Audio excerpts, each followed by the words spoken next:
This is my first video of this chapter number 3, average, from a tutor of term book 2.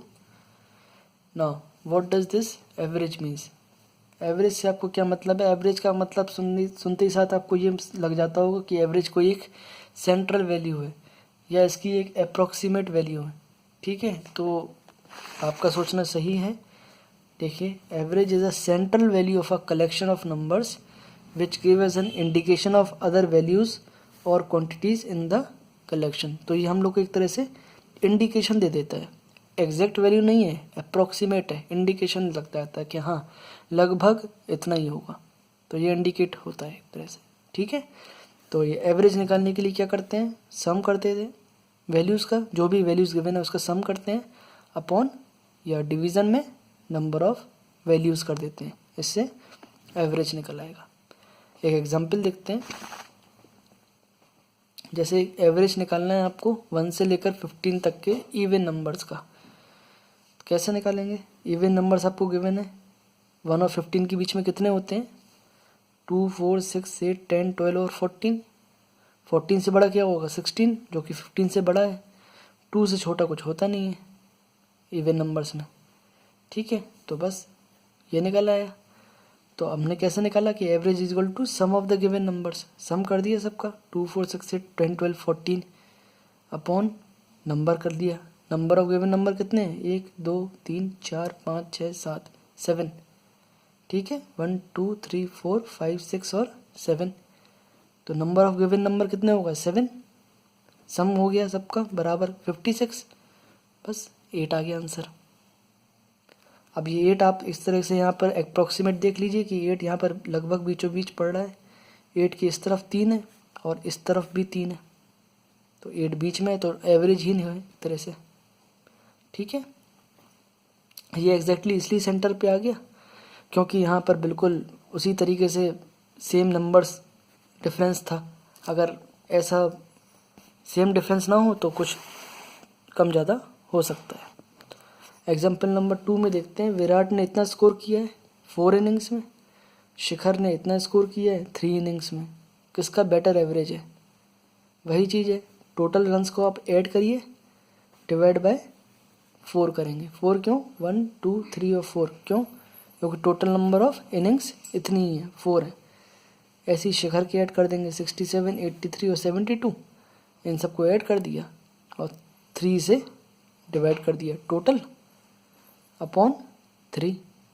बस, तो 71, 83, 58 और 68 ये total है, upon number of innings 4 है, answer आ गया 70। और शिखर के बारे में दिया हुआ है, शिखर के भी ऐसी टोटल रन्स हैं अपॉन नंबर ऑफ इनिंग्स, उसका आ गया 74। अब एवरेज किसका अच्छा? 70 अच्छा है या 74 अच्छा? ऑब्वियस ही बात है 74 अच्छा है, तो शिखर का एवरेज अच्छा होगा, ये आंसर है। ठीक है, अब आपसे ये पूछा है, अब ये रिवर्स में पूछा जाएगा कि आपको एवरेज दिया जाएगा, ये ट्रिकी क्वेश्चन है। एवरेज दिया जाएगा आपको और आपको एक वेट या एक कोई वैल्यू आपको फाइंड आउट करनी होगी। ठीक है, तो इस क्वेश्चन में क्या है कि 33, 32, 35, 39, 40 ये आपको गिवन है। आपको 6th वजन निकालना है, 6th वेट निकालना है और एवरेज आपको दिया है 36। तो आप क्या करोगे, कैसे निकालोगे? देखिए, एवरेज आपको गिवन है तो आपने एवरेज लिख लिया यहाँ पर 36।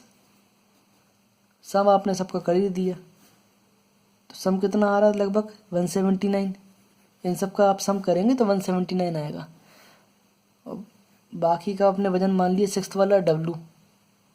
ठीक है, अपॉन नंबर ऑफ बॉयज़ कितने ले लिए? 6। ठीक, तो 36 into 6 is equals to 179 plus W, cross multiply कर दिया बस, तो वही चीज़ आ गई। ठीक है, 36 into 6 is equals to 179 plus W। Solve करने पर आंसर 37 आ जाएगा। ओके, इसी तरीके के क्वेश्चन सब दिए हुए हैं। सब में यही है, जैसे मान लीजिए age in 7 years of 7 student are इतना, फाइंड द एवरेज। सबको प्लस करो और टोटल नंबर से डिवाइड कर दो, 1 2 3 4 5 6 7, 7 से डिवाइड कर देंगे बस। जैसे ऑड नंबर्स निकालने हैं 20 से 40 के बीच में, तो क्या करेंगे, 20 से 40 के बीच में जितने भी ऑड हैं 21 23 25 27 ये सब लाइन से लिख देंगे और डिवाइड कर देंगे जितने एवरेज नंबर्स आएंगे, या जितने भी नंबर काउंट करके जितने भी बीच में आएंगे। ठीक है, ऐसे ये है। तो इसी तरीके से सवाल करने हैं आपको, सवालों को करिए और कोई प्रॉब्लम आती है तो फिर जूम कोचिंग में हम लोग इसके डाउट्स कवर अप कर लेंगे। एक एक सवाल तो करते ही वहाँ पर डिस्कस, और फिर भी अगर कोई दिक्कत होती है तो वहाँ पर फिर डिस्कशन कर लेंगे। Okay, that's it for the today, that's it for the chapter. Thank you.